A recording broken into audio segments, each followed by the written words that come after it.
নমস্কার বন্ধুরা।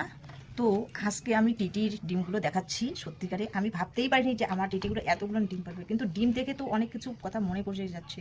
কারণ আমার শাশুড়ি না, সত্যি কথা কি, হাঁসের ডিম খুব ভালোবাসতো, তাই আজকে শাশুড়ির কথা মনে পড়ছে, তাই তোমাদের সঙ্গে আজকে শেয়ার করি।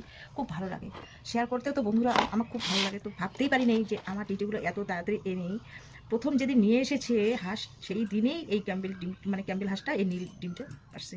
কিন্তু এটা নাকি খুব স্বাদ, কিন্তু আমি তো কোনোদিন খাইনি, জানি না। তো মানুষের মুখে শুনি, যারা যারা হাঁস বসে তাদেরকে বলেছি হাঁস কেন আমার নীল ডিম পেরেছে, তো তোমরা কেউ জানো?